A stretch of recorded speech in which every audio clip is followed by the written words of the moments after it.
Hello guys, welcome back to my channel. வீடியோக்குள்ளே போகிறதுக்கு முன்னாடி மறக்காமல் இந்த வீடியோக்கு ஒரு லைக்கை போட்டுருங்க. லாஸ்ட் பார்ட்டில் இந்த சைக்கோ பையன் தன்னோட பொண்டாட்டி சமைச்ச சாப்பாடை சாப்பிடலான்னு சொல்லிட்டு ஒரு வாய் தான் எடுத்து வாயில் வைக்கிறான். அது பயங்கர காரமாக இருக்குது. உடனே பொண்டாட்டியை கோவமாக பார்த்து முறைச்சிக்கிட்டு இருக்கான். அவள் பயத்தில் அப்படியே நடுங்கி போய் அவனை பார்த்துக்கிட்டு இருக்கா. ஆனால் அவனும் அந்த சாப்பாடை துப்புறதுக்கு பதிலாக அடுத்த வாயை எடுத்தும் சாப்பிட்டுக்கிட்டு இருக்கான். இப்படியே அவன் பாட்டிக்கே சாப்பிட்டுக்கிட்டே இருக்கான், ஒரு ரியாக்ஷனுமே இல்லாமல். இந்நேரம் இவனுக்கு உரைச்சிருந்துச்சுன்னா கோவப்பட்டு பொண்டாட்டியை அடிச்சிருக்கணுமே, இந்த பையன் என்ன இப்படி சாப்பிட்டுக்கிட்டு இருக்கான் அப்படின்னு சொல்லிட்டு அந்த அம்மாவுமே ஒன்றும் புரியாமல் பார்த்துக்கிட்டு இருக்கு. அவன் என்னத்தான் ரியாக்ஷனை காட்டியுமே அவன் முகமெல்லாம் வேர்த்து வடிகிறத பார்த்தாலே தெரியுது பயங்கர காரமாக இருக்குது அப்படின்னு சொல்லிட்டு. நம்ம ஹீரோயினியும் இதை ஃபீல் பண்ணுறா. ஆனாலும் இவர் ஏன் இப்படி சாப்பிட்டுக்கிட்டு இருக்காரு அப்படிங்கிற மாதிரி சொல்லிட்டு பார்த்துட்டு இருக்கான். ஆனால் ஃபுல்லாக சாப்பிட்டுட்டான் போல். அப்புறம் கிளம்பி அவன் இங்கேருந்து போயிடுறான். இப்போது நைட் ஆகிடுது. நம்ம ஹீரோயினி புருஷங்காரனுக்காக வெயிட் பண்ணிக்கிட்டு இருக்கா. மணி 11 ஆகுது. ஆனாலும் அந்த பையன் இன்னும் வரல போல். இவளுக்கு செமையாக தூக்கம் வருது. ஏன்னா காலையிலேருந்து அந்த பையன் பண்ணாத கொடுமை இல்லை. கால் வர பயங்கரமாக வலிக்குது. ஸோ அந்த டயரில் படுத்து தூங்கலான்னு யோசிக்கிறா. ஆனால் அவர் வந்து பார்க்கும்போது நான் அப்படி தூங்கிட்டு இருந்தேன் அப்படின்னா அதனால் கோவப்பட்டாருன்னா என்ன பண்ணுறது அப்படிங்கிற மாதிரி யோசிச்சுக்கிட்டே அவனுக்காக பண்ணிக்கிட்டு இருக்கா. பெட்டில் அப்படியே சாஞ்சமே நிற்க அப்படியே கொஞ்ச நேரத்தில் அசதியில் தூங்கிடுறா போல். அதுக்கப்புறமா தான் இந்த பையன் வரான். வந்து பார்க்கும்போது இப்படி பொண்டாட்டிக்காரி தூங்கிட்டு இருக்கா. அதுக்கப்புறம் போய் பக்கத்தில் உட்காந்துருக்கான். அவள் டக்குன்னு கண்ணு முடிச்சு பார்க்கும்போது இந்த பையன் எதிர்த்தாப்புல உட்காந்து இருக்கிறத பார்த்துட்டு பயந்துடுறா. அப்பாவும் சொல்லிக்கிட்டு இருக்கான், நான் உனக்காக நீ சமைச்ச காரமான சாப்பாடை சாப்பிட்டேன், ஆனால் நீ எனக்காக வெயிட் பண்ணாமல் இப்படி தூங்கிட்டு இருக்க. சரி பரவாயில்ல விடு, இந்த பாலை குடி. உனக்காக இப்போது நான் ஆசையாக ஒரு விஷயம் பண்ண போகிறேன், அதை நீயும் முகம் சுளிக்காமல் ஏற்றுக்கணும், அதை ஃபுல்லாக குடிக்கணும் அப்படிங்கிற மாதிரி சொல்லிக்கிட்டு இருக்கான். என்ன பண்ண போகிறான் அப்படின்னு பார்த்தா இப்போ இவன் என்ன பண்ணுறான்னா, அவன் கொண்டு வந்தது பால் தான், ஆனால் கூடவே மிளகாத்தூள் டப்பாவையும் எடுத்துகிட்டு வந்திருக்கான். அதில் ஃபுல்லாக நிறைய மிளகாத்தூள் அள்ளி போட்டுக்கிட்டே இருக்கான். கிட்டத்தட்ட ஒரு 5-6 ஸ்பூனு கிட்ட போட்டு கலக்கி இப்போ இது உனக்காக நான் ஆசையாக ரெடி பண்ணி கொண்டு வந்திருக்கேன். இதை இப்போ நீ ஒரே கல்ப்பில் குடிக்கிற, ஒரு சொட்டு கூட மிச்சம் வைக்கக்கூடாது அப்படிங்கிற மாதிரி சொல்லிக்கிட்டு இருக்கான். அவள் அதை பார்த்துட்டு மிரண்டு போயிடுறா. என்ன இதை குடிக்கணுமா அப்படின்னு கேட்டா, ஆமாம் குடிக்கணும் தான், உனக்காக நான் அந்த காரமான சாப்பாடை சாப்பிட்டேன்ல, அப்போ நான் கொண்டு வந்து கொடுக்குறதையும் நீ குடிச்சு தானே ஆகணும். இதுதானே புருஷ முண்டாட்டிக்குள்ள இருக்கிற ஒத்துமை. சொல்லுவாங்கல்ல, புருஷ முண்டாட்டினா சுக துக்கம் ரெண்டையுமே பங்கு போட்டுக்கணும் அப்படின்னு சொல்லிட்டு. அப்போ நான் காரமான சாப்பாடை சாப்பிட்டேன்னா நீயும் அதே சாப்பிட்டு தானே ஆகணும் அப்படிங்கிற மாதிரி சொல்லிவிட்டு அதை குடிக்க கொடுத்துக்கிட்டே இருக்கான். பக்கத்துலேயே உட்காந்துக்கிட்டு குடின்னு வேற மிரட்டிக்கிட்டே இருக்கான். அதுக்கப்புறம் அவள் பயந்துக்கிட்டே அந்த கிளாஸ் வாங்குறதுக்கே அவளுக்கு கை நடுங்குது. ஆனாலும் இந்த பையன் எதிர்த்தாப்புலேயே உட்காந்துக்கிட்டு குடிக்க சொல்லி ஃபோர்ஸ் பண்ணிக்கிட்டு இருக்கான். ஒரு வாய் தான் வச்சா பயங்கர காரமாக இருக்குது. உடனே வாயிலேருந்து கிளாஸை எடுத்துடுறா. ஆனாலும் இந்த பையன் விடுற மாதிரி தெரியல. திரும்பவும் கொடுத்து குடிக்க சொல்லிக்கிட்டே இருக்கான். அதுக்கப்புறம் கண்ணை மூடிக்கிட்டு குடிச்சிடுறா. அவளோட முகம் இப்போ வேர்க்க ஆரம்பிச்சிருச்சு. அந்த அளவுக்கு பயங்கர காரமாக இருக்குது. வாயெல்லாம் ரொம்ப எரியுது போல். ஆனாலும் ஒரு அளவு குடிச்சிட்டா. லாஸ்ட்டில் கொஞ்சம் மிச்சம் வச்சுருக்கா. ஆனால் அதையுமே இந்த பையன் மல்லு கட்டி குடிக்க சொல்லிக்கிட்டே இருக்கான். ஃபுல்லாக குடிச்சிட்டா. தொண்டை நல்லா எரியுது. ஆனாலும் இவன் ஒரு சொட்டு தண்ணி கூட நீ குடிக்கக்கூடாது அப்படின்னு சொல்லிடுறான். ஏன்னா நான் சாப்பிடும்போது ஒரு சொட்டு தண்ணி கூட குடிக்கலல்ல, அப்போ அதே மாதிரி நீயும் ஒரு சொட்டு தண்ணி கூட குடிக்கக்கூடாது. நீ குடிக்க மாட்டேன்னு நம்புகிறேன். மீறி குடிச்ச அப்படின்னா அதுக்கப்புறம் என்ன நடக்கும்னு நான் உனக்கு சொல்ல வேண்டிய அவசியம் இல்லை அப்படிங்கிற மாதிரி சொல்லிவிட்டு அவன் படிக்க அவளை படுக்க வச்சுவிட்டு தூங்குறதுக்கு போயிடுறான். இவளுக்கு ஒரு பக்கம் தொண்டை எரியுது, இன்னொரு பக்கம் அழுகையாக வர வருது. ஆனாலும் என்ன பண்ணுறது, அப்படியே இருக்கா.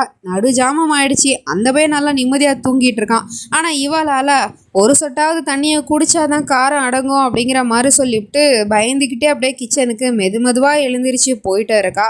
அங்கே போய் கிச்சனுக்கு கிளாஸில் தண்ணியை ஊற்றிக்கிட்டு இருக்கா. இந்த பக்கம் இந்த பையன் டக்குன்னு தூக்கத்தில் முழிச்சிருப்பான் போல். பக்கத்தில் பார்த்தா பொண்டாட்டிக்காரியை காணோம். எதிர்த்தாப்புல பார்த்தாலே கிச்சன் தெரியுது. அவன் இங்கேருந்து வந்து இவ என்ன பண்ணுறா அப்படின்னு சொல்லிட்டு கிச்சனே தான் நின்று பார்த்துட்டு இருக்கான்.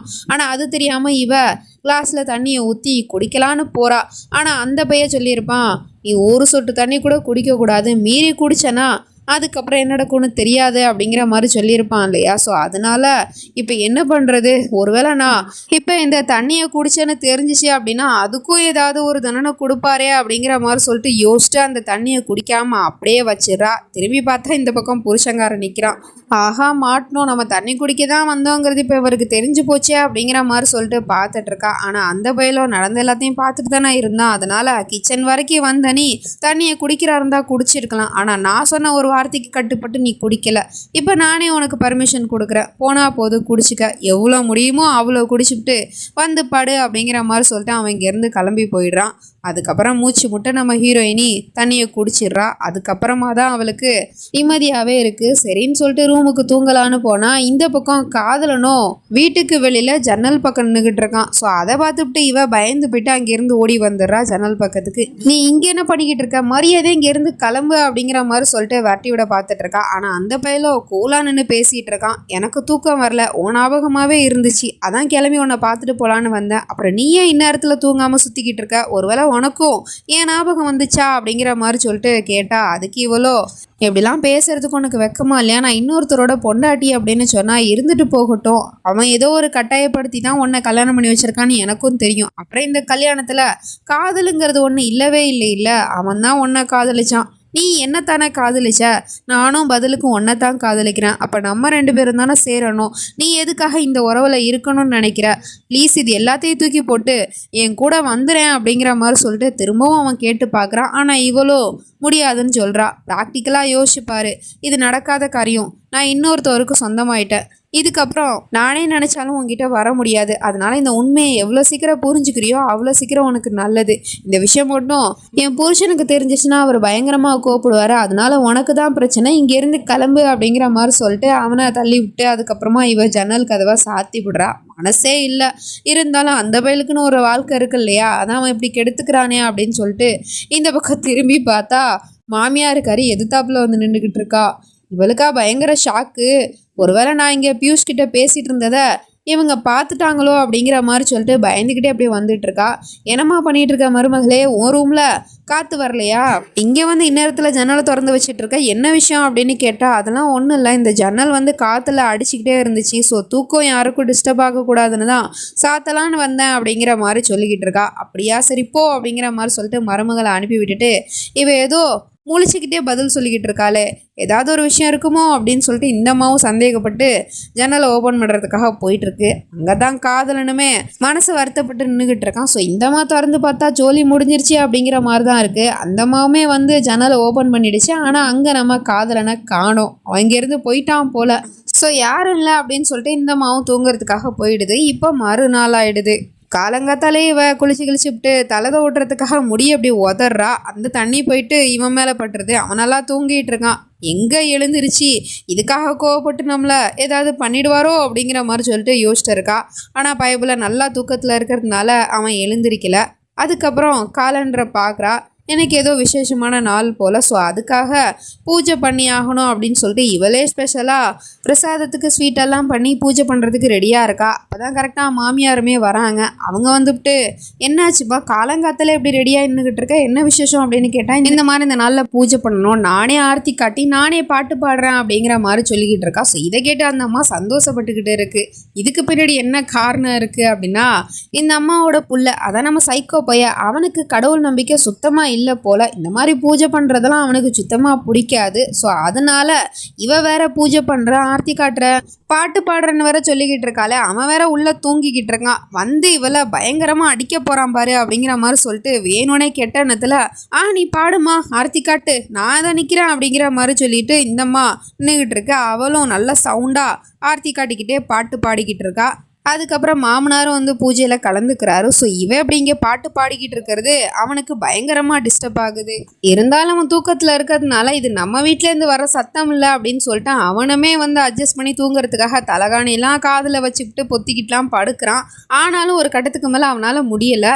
பயங்கர கோவத்தோடு அப்படியே எழுந்திருச்சு, என்ன சத்தம் அது அப்படிங்கிற மாதிரி சொல்லிட்டு வந்து ஹாலில் பார்க்குறான். பொண்டாட்டிக்காரி இப்படி சாமி கும்பிட்டுட்டு இருக்கிறது தெரியுது. அப்படியே கோவத்தோடு முறைச்சி பார்த்துக்கிட்டு இருக்கான். மாமியார் இதை பார்த்துக்கிட்டு வாப்பா வா, உனக்காக தான் காத்துக்கிட்டு இருந்தேன், உன் பொண்டாட்டி பண்ணுற காரியத்தை பாரு, உன் கோவத்தை பயங்கரமாக கிளப்பி விட்டுட்டால அப்படிங்கிற மாதிரி சொல்லிட்டு பார்த்துக்கிட்டு இருக்க. அதுக்கப்புறம் அவளும் பூஜையெல்லாம் முடிச்சிட்டா போல். அங்கே இருக்கிற மாமனார் மாமியார் 2 பேருக்குமே ஸ்வீட்ஸ் எல்லாம் கொடுத்துட்டு, அதாவது பிரசாதத்தை கொடுத்துட்டு ஆசீர்வாதம் வாங்கிக்கிறா. இந்த அம்மா வம்புக்குனே போய் உன் புருஷன்கிட்டையும் கொடுமா அப்படிங்கிற மாதிரி சொல்லிட்டு அவன் பக்கம் அனுப்பி வைக்கிது.